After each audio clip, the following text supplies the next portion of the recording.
Najbliżej muzyki. Muzyka to my.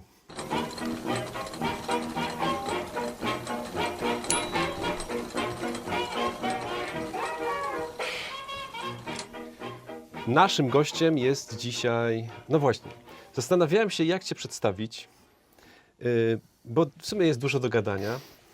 I zacznę od anegdoty. Moja córka dzisiaj. Tatik, gdzie idziesz? No idę na spotkanie z Radkiem. Z jakim Radkiem?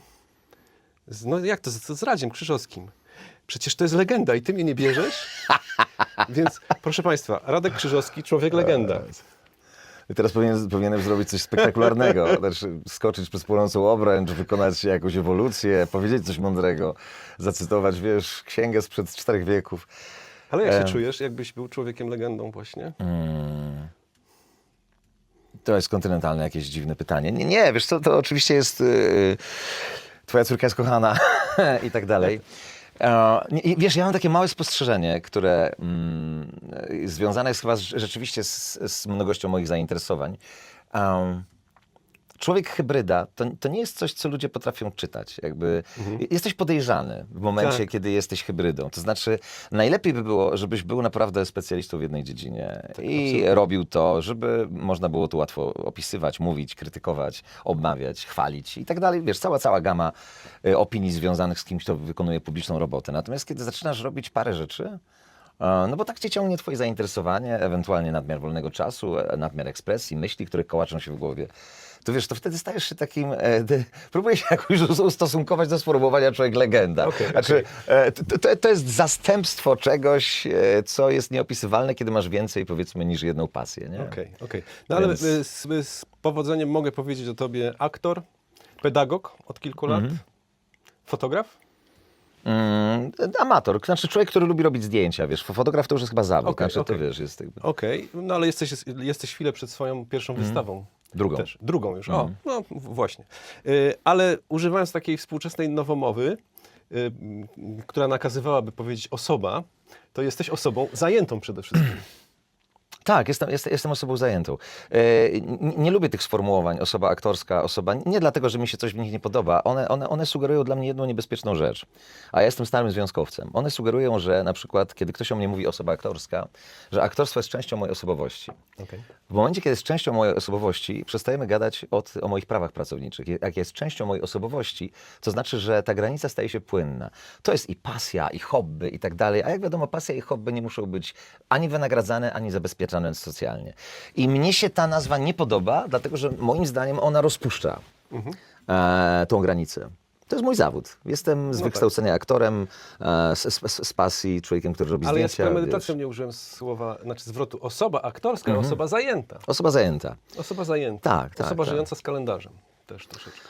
Ach, wiesz co, no temat, którego chyba nie za bardzo chciałbym rozwijać. Nie Wiesz, będziemy, absolutnie. mógłbym być równie dobrze mniej zajęty i nie byłoby źle. Jestem zajęty trochę z konieczności. Gdybym był mniej zajęty, miałbym więcej luftu na moje hobbystyczne rzeczy, byłoby równie fajnie, ale jestem w takim miejscu, jakim jestem, w takim kraju, jakim jestem, mam tyle lat, ile mam. Chcąc się zabezpieczyć na przyszłość, nie mam pustych przelotów w kalendarzu. Jasne. Proszę Państwa, Radek Krzyżowski jest pierwszym gościem naszego cyklu Muzyka to my, w którym będziemy rozmawiać na temat praktyk muzycznych, ale praktyk muzycznych rozumianych też w sensie, jak słuchamy muzyki. Jak się definiujesz jako słuchacz muzyki? Jaka jest twoja relacja z muzyką? Bo Namiętna i wieloletnia. No właśnie, bo też, pozwól tylko, że jeszcze dopowiem, postanowiłem, że Radek będzie tą pierwszą osobą w tym cyklu, bo właśnie znamy się od jakiegoś czasu już i wiem, że twoja relacja z muzyką Tak. jest bardzo namiętna, użyłeś tego słowa. Tak. Wiesz co, jak gadaliśmy jakiś czas temu i powiedziałeś mi, że masz taki pomysł, żebyśmy pogadali sobie o muzyce, to zacząłem się zastanawiać nad tym, gdzie był ten moment, albo od którego No właśnie, to mnie momentu bardzo interesuje. dźwięk jest moim sprzymierzeńcem. Bo on jest moim sprzymierzeńcem. Dlatego, że w pierwszej chwili, wiesz, pomyślałem o rzeczach, o pierwszych muzycznych rzeczach, których słuchałem w dzieciństwie, nie? Czyli pierwszych zespołach, wykonawcach, ale to był lekki fałsz. Dlatego, że pierwszym jakby zestawem, horyzontem dźwięków, jaki słyszałem, jaki kojarzę, był program Pierwszy Polskiego Radia. No. I dźwięk z radioodbiornika. Dokładnie, tak jak u mnie. Dlatego, że u moich dziadków, u których spędzałem większość mojego dzieciństwa, to radyjko cały czas grało. I w dzień to był jakby mój taki naturalny, wiesz... Soundtrack. Tak, mój naturalny soundtrack. Głosy tych lektorów, wiesz, te wszystkie dżingle tamtejsze, cały pop, jakaś taka dziwna polska muzyka ludowa. Natomiast... Tak, był taki cykl, prawda? Chyba Był, około był, 12 w tak. południe. Tak. Lato z radiem, wiesz, te wszystkie jakieś rzeczy, ale przede wszystkim bardzo, bardzo taki specyficzny habitat w ogóle, wiesz, związany z tymi dźwiękami. Natomiast w nocy, i to jest specyficzne doświadczenie, muzyka chroniła mnie przed duchami, dlatego że ja miałem bardzo jakby intensywne życie nocne. No, widywałem tam przez dzieciństwo, większość dzieciństwa, tego wczesnego, różne rzeczy po nocach. No miałem rozbudzoną bardzo wyobraźnię i zasypiałem z włączonym radyjkiem. I to był talizman, nie? To znaczy muzyka chroniła mnie przed duchami, dosłownie. Tak. Znaczy, i dlatego mówię, że dźwięk jest moim sprzymierzeńcem. I ja wychowałem się w czymś takim, że dźwięk mnie chroni. To znaczy on jest czymś, co nie tylko mi towarzyszy, ale też ochrania przed złym. Nie? Okej. Ale powiedz, czy to jest też takie trochę horror wakui było? O... Nie wiem. Czy nadal takie jest może? Nie wiem, czy nadal takie jest. Wiesz co, teraz to się na pewno zmieniło, chociaż zdarza mi się słuchać muzyki dla bezpieczeństwa, kiedy cisza mi nie sprzyja. Okej. Nie boję się tej ciszy teraz i szukam jej w wielu momentach, natomiast czasami tak jest, że nie chcę tej ciszy. I wtedy wiesz, mam swoje dźwięki, których nie analizuję, ale które mnie zabezpieczają. I wtedy coś puszczam nie na zasadzie brzęczenia, co raczej otaczania. Tak? Okej. Więc to jest, wiesz, jakby taka jedna funkcja, a druga no, związana jest z jakimś ogromnym pasmem przeżyć, jakie muzyka mi dała w życiu. Tak. No, bez dwóch zdań gadaliśmy na ten temat, wiesz, niejednokrotnie i myślę, że w dużym bardzo nas to łączy. Bardzo nas łączy to, co muzyka robi z naszym życiem i robi w naszym życiu. No tak. Nie? Zgadzam. Więc tutaj moglibyśmy, wiesz, już rozwinąć temat co, a dlaczego, a w jakich składach, a które płyty, ale a w do jakich tego tych, ale przejdziemy. to jest, wiesz, jakby Do tego też zupełnie, przejdziemy, bo to może być interesujące dla naszych słuchaczy, ale ja mam pytanie, które trochę nas zlinkuje z tym wcześniejszym, co nam mówiło, o czym mówiliśmy. Ja zaproponowałem nazwać ciebie osobą zajętą, ty to skomentowałeś, ale jako osoba zajęta, jakie są twoje praktyki słuchania? Kiedy słuchasz w ogóle? Bo mówisz, że lubisz się na spacerze z psem. Na spacerze z psem, czyli słuchawki. Tak, słuchawki. Głównie słucham na słuchawkach. Od dawna już nie zdarzyło mi się tak, wiesz, w spokoju usiąść i posłuchać sobie na dobrych głośnikach w domu przestrzennie muzyki. Głównie dlatego wydaję mnóstwo pieniędzy na te słuchawki, bo muszą być dobre, żeby tą muzykę słyszeć w przyzwoitej jakości. Więc słucham... No wiesz, codziennie jestem z psem rano na spacerze, chyba że są jakieś wyjątki, kiedy praca mnie tak bardzo absorbuje. I zawsze słucham wtedy. Zawsze słucham i wiesz, mam takie... Każdy z nas słuchających ma strony internetowe, które mu pokazują, co ciekawego się ukazało, w jakich konstelacjach spotkali się muzycy, kto z kim nagrał i tak dalej, i tak dalej. I ja sobie wyszukuję te rzeczy i staram się cały czas śledzić tych moich ulubieńców. Albo śledzić, wiesz, jakieś pokrewne rzeczy z moimi ulubieńcami, więc to jest moja główna praktyka. Okej, bo ty jesteś osobą, która jak rozmawiamy o muzyce, to zawsze mnie potrafisz czym zaskoczyć. Znaczy jak zadaję to pytanie, co u ciebie na tapecie, jak to się mówi kolokwialnie, no to zawsze masz coś, co jest dla mnie, o kurczę, Radek słucha czegoś nowego, o czym bardzo często nie miałem pojęcia. To chyba ty byłeś jedną z pierwszych osób, która Tak. powiedziała mi o tym albumie. Może go tak wyeksponujemy tutaj, żeby też Państwo mogli sobie zobaczyć, o czym my w ogóle. Ale czego teraz słuchasz? Oczywiście nawiążmy też do Pharoah i do Floating Points, jeżeli masz ochotę. Zacznijmy od tego, nie? Bo rzeczywiście jest to płyta... No wiesz, nie szafujmy słowem wybitna, bo moglibyśmy pewnie o wielu płytkach, o których dzisiaj będziemy gadać, mówić, że są, ale jest to płyta co najmniej znakomita. To jest niezwykle interesujący facet, czyli gość, który kryje się za nazwą Floating Points. Nie pamiętam, jak on się nazywa teraz, nie w tym rzecz. Nigdy nie byłem dobry, wiesz. Zawsze koszmarne były dla mnie te dyskusje, kiedy ludzie się licytowali, wiesz, z składem drugiego kwintetu, czy tam kolejnego kwartetu Davisa i tak dalej. I ja zawsze, kurde, nie wiem, sorry, przepraszam. Lubię tą muzykę, ale nie pamiętam, jak ci goście się nazywają, więc nie pamiętam, jak się nazywa ten facet, ale bardzo lubiłem jego wcześniejsze rzeczy elektroniczne, bo to jest generalnie facet, który siedzi w elektronice. I przez długi czas zaczynałem dzień od takiego jego utworu, który nazywa się Keeper, tak jak pas Keepera w Układzie Słonecznym. Taki, wiesz, 20-minutowy, świetnie ewoluujący utwór, który cię wprowadza w dzień. I ja przez jakiś czas każdy dzień zaczynałem od tego prysznic, Keeper i wiesz, 20 minut takiego wejścia w dzień. No i potem nagle usłyszałem to, nie? Coś zupełnie zaskakującego. Minimalistyczna, piękna, budowana totalnie na brzmieniu, z fantastycznymi storówkami. Farao, jedna chyba z ostatnich płyt, jakie Sanders zrobił, jeśli w ogóle nie ostatnia, jeśli nie ostatnia. No. I jest to płyta, która mi niesłychanie wyszła. Szczęśliwie udało mi się parę osób zarazić nią. Łącznie ze mną. Łącznie z Marcinem. Ale rzeczywiście, no wiesz, dowiedziałem się o tej płycie z tych moich stronek, nie? No tak. Gdzie jest też paru fajnych zawodników w Polskim Radiu, którzy słuchają interesujących rzeczy i zawsze na ich stronach można znaleźć takie polecajki. Więc rzeczywiście staram się, jestem trochę uzależniony od nowości. Znaczy padłem, wiesz, już ofiarą tego, że jest naprawdę niewiele albumów, które słucham po parę razy. Okej. Tak jak przez całe dzieciństwo słuchaliśmy na okrągło tych 40, jakie były na kasecie nagrane, nie? Czy 50 może. Na początku lat 90. to szło w setki, niekiedy można było kasety kupić, ale powtórne odtwarzanie albumu było czymś naturalnym. Teraz, wiesz, dostęp jest bezkresny, można powiedzieć, i rzeczywiście rzadko mi się zdarza. To jest jedna z niewielu płyt, nie? Do których mi się zdarza wracać i wysłuchać jej od początku do końca. Tak. No, w sumie można powiedzieć, kolega po fachu, też zmarły świętej pamięci, Wayne Shorter, powiedział kiedyś, że no właściwie nie ma powodu, żeby słuchać muzyki, którą się już zna. Tak samo, wiesz, nie oglądasz meczu drugi raz, który się skończył, nie? Wiesz, jaki jest wynik. Że, wiesz, kto dostał czerwoną kartkę, kogo wyrzucili z boiska i tak dalej. No. Skoro mówimy o takich płytach, pozwól, bo znowu wyciągnę coś, co wiem, że wciąż słuchamy razem. To znaczy i ty słuchasz, i ja. W sumie trochę podobna może nawet okładka. Bo są takie płyty, do których się wraca i ta między innymi jest taką płytą, obie te, które teraz położyłem, są. A ja kiedyś z tobą rozmawiałem na temat tej płyty. Tak. Czy to jest też taka muzyka, do której wracasz? I no, sięgamy wstecz troszeczkę, jesteśmy teraz młodsi o te ponad 2 dekady, kiedy ta płyta się ukazała. Prawie 3. Wiesz co, dzieje się coś dziwnego dla mnie z muzyką Tok Tok. Ona jest dla mnie teraz dużo bardziej... nie chcę mówić, bo to nie polega na tym, że jest wartościowa, czy nie. Jestem starszy, wiesz, inaczej słyszę. To jest jasne, nie ma co opowiadać banałów. Ale znacznie bliższa jest mi ta muzyka teraz niż w momencie, kiedy powstawała. Okay. Bardzo, bardzo lubiłem The Color of Spring i to jest taka płyta, która wyszła mi, wiesz, od razu. Zresztą do dzisiaj słucham jej, wiesz, znam każdy takt tej płyty.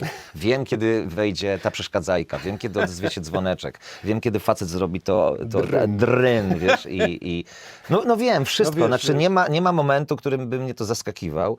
Natomiast to, jak te wszystkie drobne rzeczy są sprzężone ze sobą, jak są ułożone, do dzisiaj mnie zachwyca. I Spirit of Eden nie było dla mnie tak oczywistą i dostępną płytą od razu. Okay. Tak samo jak Laughingstock, nie?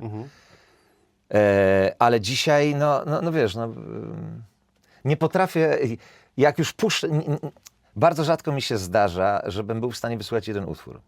Jak już puszczę, to już leci do końca. Znaczy to wciąga mnie wiesz, jak się ma 54 lata, to już mogę formułować takie tezy, że jest to jeden z najważniejszych zespołów w moim życiu. Mimo tego, że wiesz, ta dyskografia, można powiedzieć, ja lubię ten wcześniejszy pop, jaki grali, ale rzadko do niego wracam. Natomiast Color of Spring, Spirit of Eden i Laughingstock są po prostu, wiesz, takimi rzeczami. To jest z nami w studiu obecny Tomasz, który też, z którym też rozmawiamy czasami na temat tych płyt Tok Tok, czyli głównie Spirit of Eden i Laughingstock. No i chyba w trójkę mamy coś takiego, że właśnie tej płyty nie da się wysłuchać jako jednego utworu. Nie da się. To jest coś, co bierze cię i musisz wysłuchać do końca tej opowieści. Tak. A ja jako ciekawostkę powiem Państwu, bo być może oczywiście nie wszyscy znacie ten dorobek i nie wszyscy znacie też tę płytę, ale z płyty Spirit of Eden wyleciało ponad 90% materiału. Wiedziałeś o tym? Nie. 90% materiału nagranego. Płyta powstawała przez chyba 12 miesięcy. 9 miesięcy trwało samo nagranie. wyleciało 90% materiału. Więc cała sesja właściwie była improwizowana i dopiero potem z tej ogromnej biblioteki tych wszystkich nagranych tracków, zresztą płyta właśnie Spirit of Eden, z tego co dobrze pamiętam, była nagrywana na takim mikrofonie tak zwanej głowie Neumana, czyli takim binauralnym systemie, że mikrofony są w takiej puszce w kształcie głowy. Ona była w odpowiednim oddaleniu od instrumentów. Instrumenty były też nagrywane bliskimi mikrofonami, stąd też taki dziwne, charakterystyczne brzmienie tej płyty. Natomiast 90% materiału po prostu wyleciało.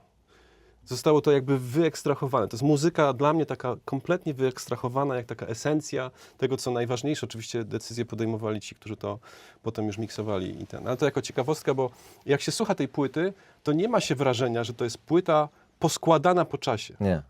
Absolutnie masz wrażenie, tak. jakby goście weszli do studia i zagrali to, co grali. Prawda? Tak, od miejsca do miejsca. Jakby to było. Mało tego, tam są takie momenty na tej płycie, kiedy masz wrażenie, że specjalnie został zachowany błąd. Tak. Że coś jest za głośno nagle. Odzywa się jakaś jedna nuta, która jest za głośno w stosunku do całej bazy. Nie? Jak to brzmi. I masz takie ząg nagle. W związku z tym rzeczywiście powstaje wrażenie, że to jest setka. Nie? Jakaś taka dziwna, zagrana w jednym podejściu, w jednej aurze, w jednej atmosferze, w klimacie jednego dnia. I może dlatego też, wiesz, no trudno opuścić sobie jeden utwór z tej płyty. No tak. A bo pokazaliśmy właściwie 2 albumy na razie. Jak u ciebie z gatunkami muzycznymi? Czy ty jesteś jakoś określony tutaj muzycznie? Czy jesteś osobą taką, jak to się teraz od jakiegoś czasu modnie mówi, wszystkożerną? Tak, stałem się chyba trochę wszystkożerny, ale też, wiesz, te gatunki się rozhermetyzowały mocno. Do dzisiaj nie jestem chyba w stanie słuchać pure country, ale takiego pure, wiesz, znaczy, natomiast w tym świecie alt country dzieje się mnóstwo naprawdę świetnych spraw, świetnych rzeczy. I to się, wiesz, tak nachodzi na siebie i rzeczywiście te granice się roztarły trochę. Już strażnicy gatunku nie strzegą tak bardzo, wiesz, tych granic, więc rzeczywiście to spowodowało pewnego rodzaju wszystkożerność muzyczną. No ale jak to w kulturze? Jeżeli my jako odbiorcy stajemy się wszystkożerni, to ci po drugiej stronie też stają się trochę bardziej wszystkożerni, dlatego te gatunki... Też stają się trochę bardziej ale wiesz co, no nie mam do tego jakiegoś takiego stosunku, żebym ci powiedział, wiesz, to słucham, ale to idzie w złą stronę. Albo, nie, to jest, nie o to chodzi i cieszą mnie wszystkie jakieś dźwięki, które jeszcze są w stanie, wiesz, mnie... Chociaż, wiesz, ja chyba nie jestem typem słuchacza, który musi być zaskoczony. To nie jest u mnie taki warunek, że wow, kurczę, tego jeszcze nie słyszałem. Wiesz, jak z tym niesłychanie modnym kanadyjskim duetem teraz, który... Nie potrafię wymówić tej nazwy. Angine de Poitrine, coś takiego. No w każdym razie ludzie mówią o tym mikrotonowy primus, nie? Że jest perkusja i facet gra na łączonym basie i gitarze i tylko ma mikrotonowe. To, wiesz, progi są po prostu co pół centymetra. Mówiłem państwu, że Radek znowu przyniesie coś nowego, ale nie mam zielonego pojęcia. No, jest... Gdyby nie było w tym wartości, to samo to, że jest to nówka jakaś w stosunku do tego, co było, by mnie nie zajarało, ale rzeczywiście jest to takie sowizdrzalskie, takie do przodu, więc nie musi muzyka mnie zaskoczyć. Wiesz, czasami dużo słucham ostatnio, w związku też trochę z moją działalnością szkolną, pedagogiczną, dużo słucham ambientowych rzeczy, starego ambientu. Hiroshi Yoshimura ostatnio w ogóle jest u mnie na tapecie i dzięki temu na jednej z platform mam wiek muzyczny pod 80 lat, bo słucham rzeczy z ambientu z lat 70. Więc no...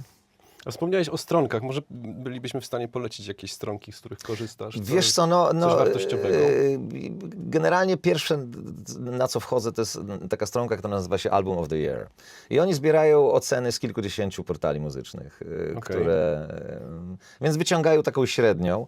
Mają nadreprezentację metalu, nie? No bo po prostu krytycy metalowi uwielbiają dawać metalowym płytom po 9-10 gwiazdek, więc najwyżej oceniane są płyty metalowe, ale jest tam dużo ciekawego. Do Pitchforku zaglądam zawsze, bo to jest no, taki rozległy i ciekawy portal muzyczny i bardzo fajne rzeczy można sprawdzić. Patrzę na polecajki Hacińskiego i Szubrychta, jeśli chodzi o polską scenę, bo tam zawsze jest przegląd tego fajnego, co się dzieje.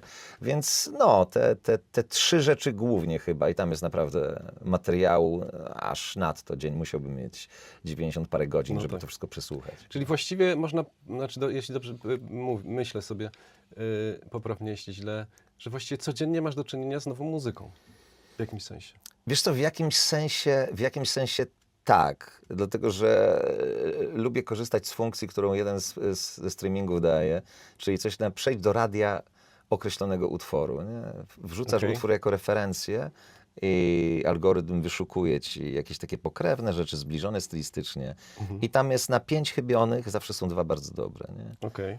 Po minucie trzeba po prostu nie mieć skrupułów. Tak jak, wiesz, już dzisiaj nie mam skrupułów z odkładaniem książki, która przez 40 No tak. stron mnie nie wciągnęła. No Już, tak. już nie mam tego, że muszę doczytać do końca.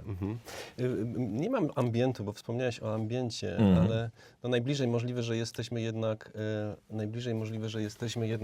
z tym floating point, jeśli chodzi o... Przejdźmy może na bardziej, że tak powiem, poważne nuty. Jak u Ciebie, no niekoniecznie z Arvo, ale w ogóle z taką muzyką, która bardziej opiera się na takim, jak to się mówi, na architekturze. Ktoś kiedyś użył takiego słowa. Uwielbiam. Ja w ogóle uwielbiam struktury w muzyce. I bardzo lubię, nie tylko w muzyce, w literaturze też. I lubię kompozytorów, którzy... Wiesz, kiedyś byłem na wykładzie Pendereckiego. Tam czytałem fragment jego książki. I bardzo mnie zdziwiło, kiedy on mówił o tym, dużo mówił o kontrapunkcie, ale też powiedział coś takiego, że najważniejsze, zawsze zaczyna komponowanie od struktury. Mówił, materiał muzyczny to jest drugorzędna kwestia. I coś takiego jest, że oczywiście wiadomo, że part jest wierny. Nie pamiętasz jak się nazywa ta filozofia, w ogóle ten sposób komponowania, bo to ma swoją nazwę. Ma to swoją nazwę.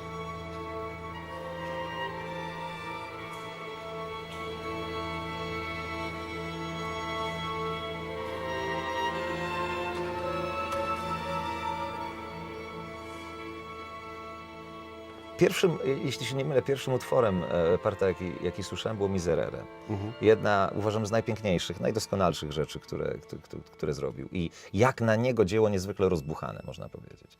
Zróżnicowane, wiesz, w porównaniu na przykład do Pasji. Nie? No tak.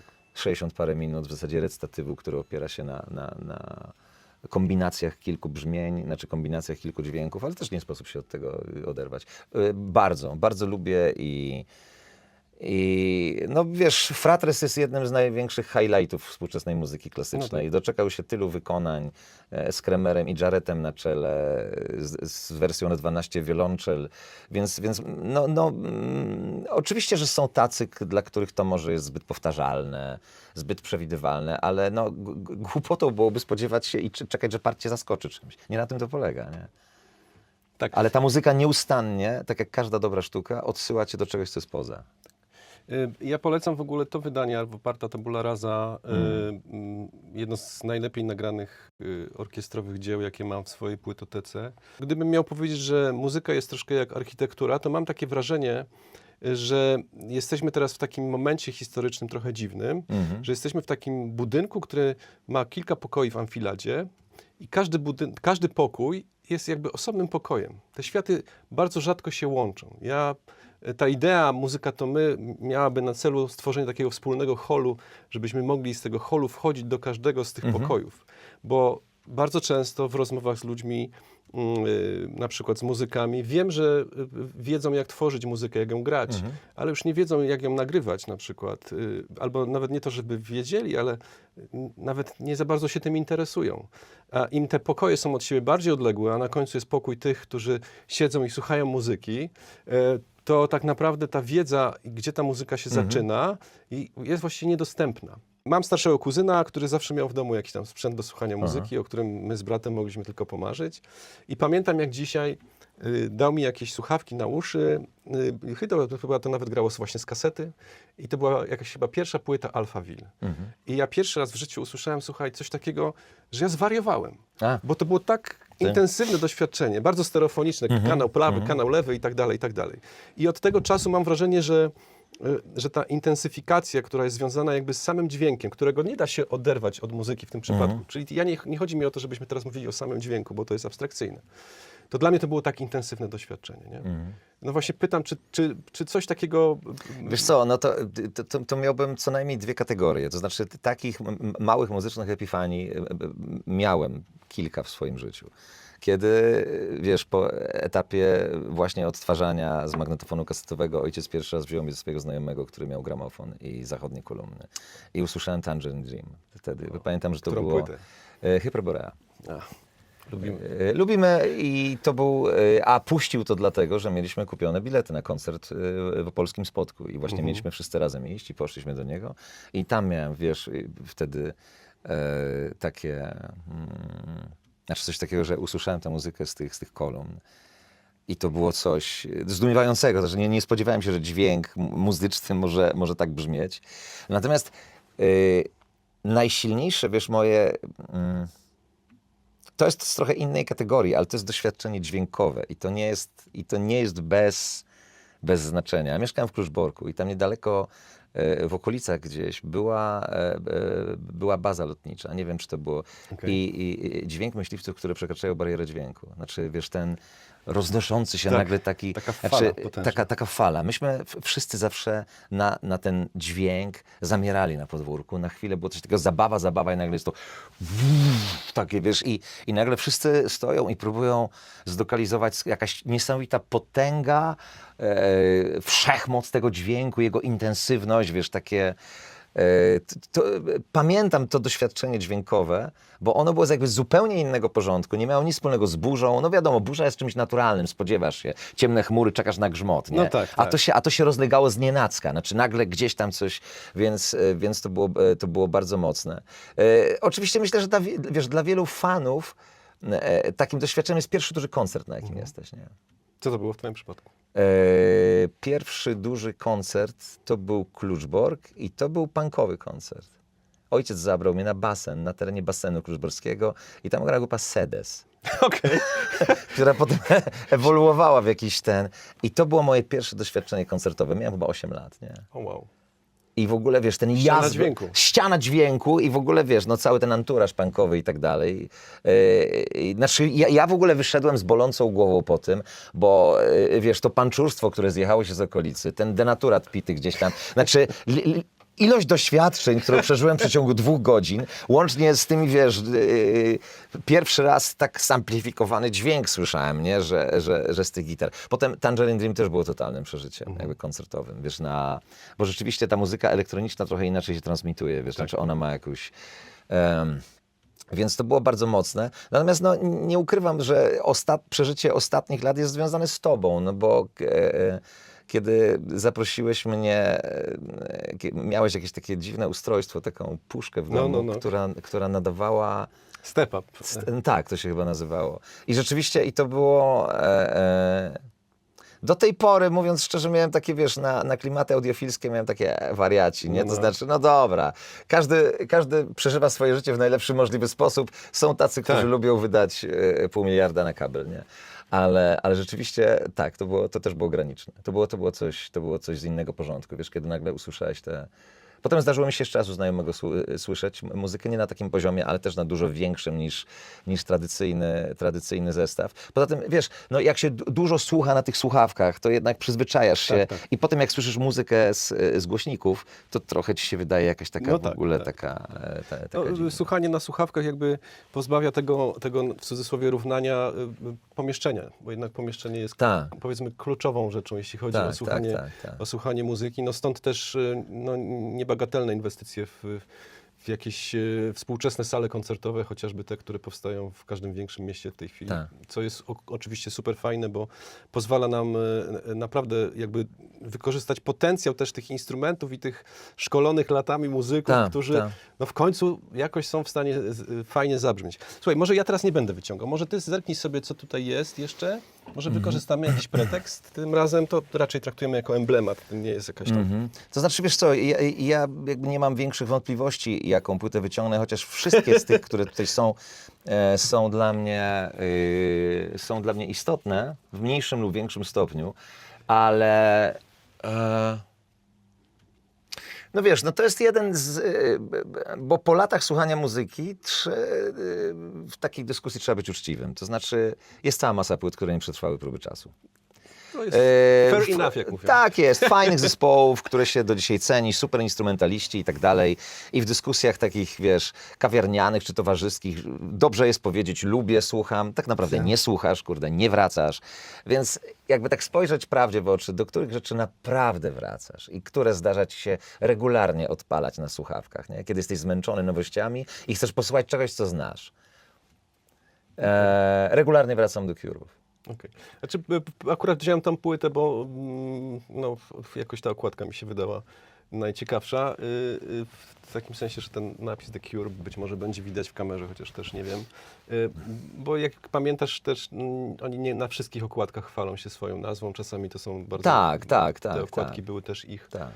specyficzne. A co takiego w tym The Cure? Czy to jest bardziej związane z czasami, w których dorastałeś? Czy to jest bardziej związane z muzyką? Jak to? Czy to się da rozdzielić Wiesz w ogóle? co, ja myślę, że różnorodność ich dyskografii, bo jednak przy pewnej melodyce, która jest charakterystyczna dla Smitha, no są tu bardzo różne klimaty. Wiesz, a te pierwsze 5 czy 6 płyt naprawdę obsługuje parę niezłych rejestrów, z tym zwrotem ku takiemu dziwnemu choremu popowi, wiesz, od 17 Seconds bardzo lubię tą płytę, że ona jest, wiesz, jej się bardzo dobrze słucha w ogóle, ona jest bardzo oszczędna muzycznie, piękne, smutne melodie, niedługie kawałki, no oczywiście legendarne Forest, nie, ale pornografia, no wiesz, no, pokaż mi płytę, która by najlepiej oddawała ducha tamtego czasu, to znaczy, znaczy jakby tamtej epoki, nie? Albo Fate. A już pomijam to, że po prostu jest tam mnóstwo pięknych kawałków, pięknych utworów, świetnie skomponowanych. Ty wiesz, te teksty są trochę tajemnicze, są trochę oniryczne.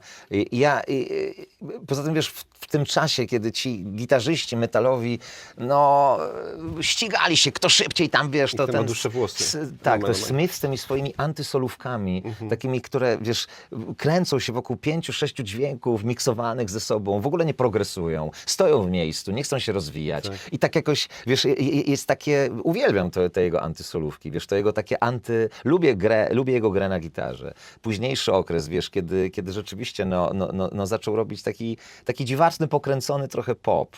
Kiss Me, Kiss Me, Kiss Me, płyta, którą uwielbiam. I otwierający numer, który, wiesz, do dzisiaj na mnie niezmiennie działa.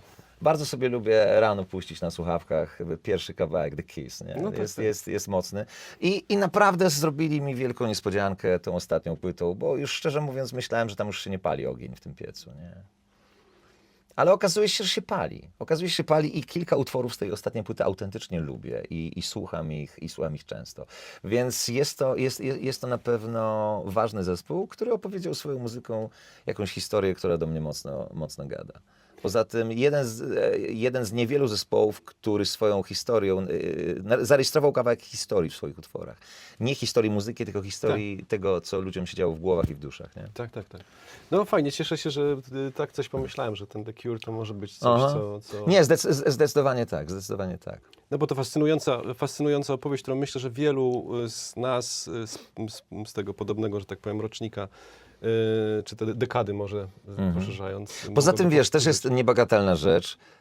Myślimy niskimi dźwiękami razem. To Simon Gallup jest bardzo dobrym basistą. Okej, dobra. I wiele jego, jak sobie, bo tam amatorsko sobie w domu gram na basie, to jak byłem młodszy, to uczyłem się jego podkładów. Okej. Uczyłem się jego podkładów i po prostu jest jednym z najlepszych rockowych basistów. I zawsze bardzo dużo w tej muzyce robił. Bardzo dobrze ją organizował od spodu. No tak. Znaczy to niskie zabezpieczenie tej muzyki jest solidne.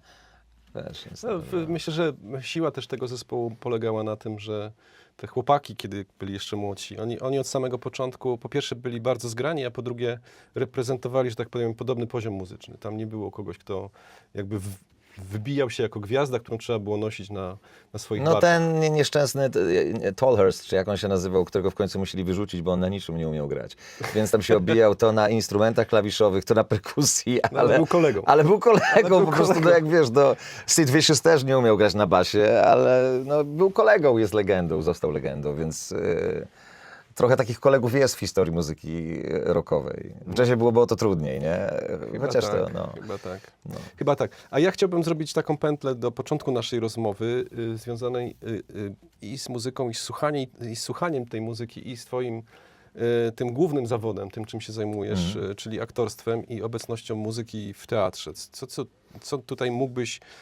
Ja trochę wiem, ale chciałbym, żebyśmy spróbowali też nakreślić coś dla państwa, którzy niekoniecznie muszą wiedzieć o muzyce, ale bardziej mi chodzi o twoje osobiste doświadczenie z tą muzyką związane, ale właśnie na tym gruncie, w twoim przypadku zawodowym, czyli teatr i muzyka. Wiesz co, to jest parę historii jakby w tej ogólnej opowieści o muzyce w teatrze. Jest historia o tym, jak bardzo muzyka teatralna i jakie znaczenie dla teatru się zmieniło od kiedy uprawiam ten zawód, czyli od 30 z górą lat, nie?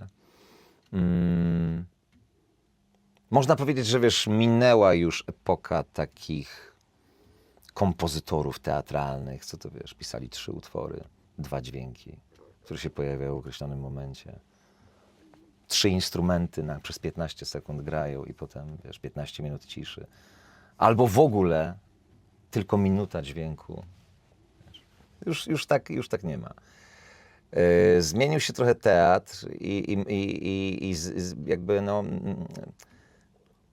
Myślę, że taki teatr nie opisywałby naszej przebodźcowanej rzeczywistości. To znaczy, jeśli teatr ma być zwierciadłem, odbiciem naszego życia, to naprawdę, już poza tym mało kogo już pewnie byłoby na to stać, żeby w ten sposób, wiesz, gospodarować muzyką.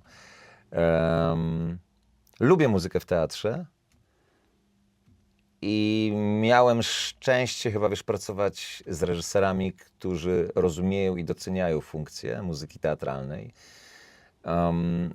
Ja sam, jakby wiesz, w pracy pedagogicznej bardzo często używam muzyki z prostego względu, wiesz, w szkole, w której wykładam, raczej nie ma pieniędzy na scenografię i dekoracje, więc erzacem tego jest muzyka, która opowiada mi to, czego na przykład brakuje mi w scenografii, No tak. nie? Albo opowiada to, na co nie mamy tam pieniędzy, żeby zainstalować na scenie. Opowiada światła, muzyka może w teatrze bardzo dużo opowiedzieć. Znaczy, może ci bardzo dużo rzeczy zastąpić. Równorzędnie albo nawet będąc wartością dodaną. Ma niesamowicie skuteczną funkcję narracyjną. Dobrze użyta muzyka. A też no, jakoś kompozytorzy teatralni współcześnie jest określony typ ludzi, których ja bardzo lubię. Okej. Mógłbyś wyjaśnić? Mało kogo stać, żeby żyć tylko z teatru, jeśli chodzi o komponowanie muzyki. Więc jak dobrze wiesz, no, ludzie, którzy robią dla teatru, dlatego mówię, nie ma już czegoś takiego jak kompozytor teatralny. No tak. Znaczy, wiesz, no, nie ma już figory typu Stanisław Radwan, nie? Który w zasadzie poświęcił życie na komponowanie muzyki teatralnej. Tak. Czego nie mógł mu wybaczyć Penderecki. Uważał, że to jest zmarnowany geniusz. Muzyka teatralna. Natomiast dla każdego, kto lubi muzykę i słucha jej sporo, spotkanie z kompozytorem, który został zaangażowany do zrobienia muzyki teatralnej, bo zazwyczaj to są ludzie, którzy robią muzę w ogóle na innym terenie. I to są zawsze arcyciekawe spotkania. Nasze, Marcin, też takim było. Znaczy, wiesz, gdzieś zaczęło się od tego, no myśmy się, zdaje się, poznali u Agnieszki Olsten, Tak. kiedy mieliście robić z Bartkiem muzykę do Tartaku. A ja was znałem już wcześniej z waszej działalności jazzowej, no poza teatralnej. No tak. Więc dla mnie to było niesamowicie inspirujące i sexy w jakiś sposób, że teatr pozwala mi pogadać z facetami, którzy robią muzykę, którą podziwiam, ale robią ją gdzie indziej. I wiesz, bardzo często tak jest. Wiesz, Dominik Strycharski też jest tego typu facetem. On stosunkowo dużo robi w teatrze, niemniej jednak no, ma jakieś tam swoje, ma dużą działalność pozateatralną. Dla mnie to jest, wiesz, otwierasz okno ze świeżym powietrzem. Okej. I generalnie sztuka ma ci to dawać. Znaczy, ma ci dawać ten darmowy wstęp tylnymi drzwiami do innego światła. Mówię o tym, jeżeli pracujesz w teatrze. Nie? I to są zawsze, dlatego ja z reguły z ludźmi, którzy robią muzykę, jakoś się tam zakumplowuję, jakoś mamy wspólne tematy, żeby rozmawiać, bo to jest dla mnie łyk świeżego powietrza, wiesz. Dlatego ta sfera muzyki teatralnej jest dla mnie...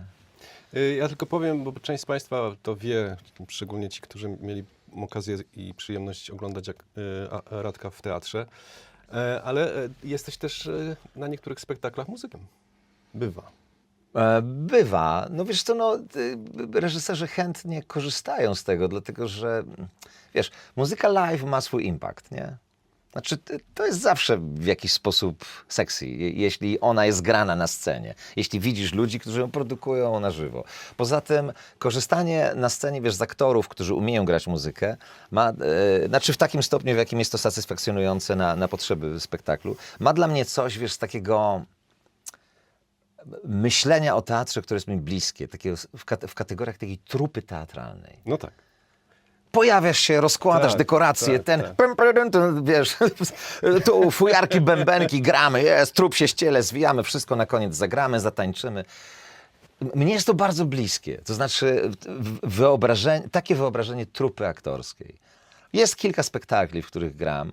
Chyba Triumf Woli Strzemki jest najbliższy takiemu mojemu wyobrażeniu, wiesz, zmiana kostiumów na pstryk. Wychodzimy, gramy, śpiewamy, tańczymy, no wiesz, robimy rozmaite rzeczy. I zwijamy interes Majdan i nie ma nas. Jestem bardzo przywiązany do tego, że teatr jest efemeryczny. No tak. Nie wierzę za bardzo w rzeczy typu rejestracje, Jest opisy. bardziej efemeryczny w sumie niż muzyka. Jest totalnie bardziej efemeryczny niż muzyka. Znaczy teatr istnieje tylko w momencie instatu nascendi, tak? Znaczy w momencie powstawania, trwania, znaczy w momencie tego styku z publicznością. Kończy się spektakl i tego teatru już nie ma. Będzie następnego dnia. Jest coś wartościowego w tym, że on znika. Tak. I powstaje znowu i znika. Nie? Więc ta idea grania live, nie uciekam przed nią, nie mam w ogóle, wiesz, żadnych oporów, żeby powiedzieć, ale ja nie znam skal pentatonicznych, ja nie mogę grać na instrumencie przecież live i nie znam w ogóle jakichś innych skal. W ogóle jakby nie mam, wiem w jakim interesie i dlaczego jest to użyte i po co to robię. No tak. Na takie potrzeby umiem wystarczająco dużo, na takie potrzeby, nie? Żeby uzyskać, powołać do życia pewien efekt. Nie jesteśmy na koncercie, tylko na spektaklu teatralnym. Tak. Więc tak, nie trzeba mnie specjalnie namawiać, żeby to zrobić. Jak mówię, reżyserzy chętnie z tego korzystają. Chciałbym, żebyśmy na koniec, puentując to nasze pierwsze spotkanie w ramach cyklu Muzyka, to spotkanie z Radosławem Krzyżowskim, aktorem, pedagogiem, fotografem, chociaż nie lubi tego słowa jeszcze, może za wcześnie, spuentowali taką polecajką twoją. Jakiś jeden, dwa albumy, które mógłbyś zasugerować naszym słuchaczom do tego, aby właśnie położyli to na swoich talerzach, czy na swoich streamingach uruchomili. Co ciebie ostatnio uruchomiło i co chciałbyś albo mógłbyś nam polecić? Wiesz co, myślę, że z takiej muzyki indie, rockowej, to znaczy z takiego fajnego łojenia, którego wszyscy czasami potrzebujemy. I nie powiem niczego nowego. Ta płyta okupowała, wiesz, listy zestawień z zeszłego roku, czyli Geese i Getting Killed. I to jakby polecam wszystkim, bo naprawdę jest w tym coś naturalnego, jest to super melodyczne, jest to świetnie zorganizowane jakby w strukturze muzycznej. Jest to z pomysłem nagrane. Słychać, że jest to nagrane z potrzeby i dla radości grania.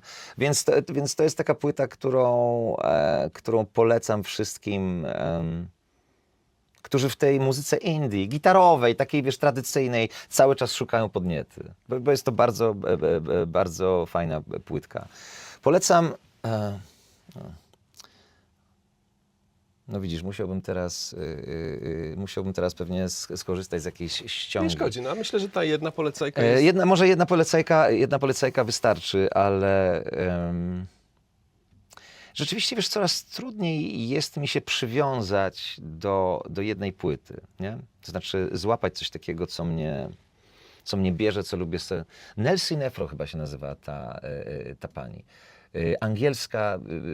Angielska jazzmenka skupiona wokół tej sceny, gdzie jest Ezra Collective, gdzie jest Shabaka Hutchings, wiesz, cały ten taki ciekawy nurt tego londyńskiego, na pewno się Sinefro nazywa. Ja myślę, że nie pamiętam imienia chyba, ale rzeczywiście jej płytę, która jest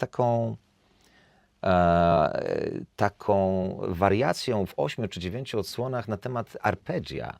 okej. Bardzo mi ta płyta w zeszłym roku dobrze zrobiła i kilka razy zdarzyło mi się, czy nawet kilkanaście razy, przysłać ją od początku do końca, Okej, to co jest- jest jak na świeże płyty dużym osiągiem. Dużym osiągiem.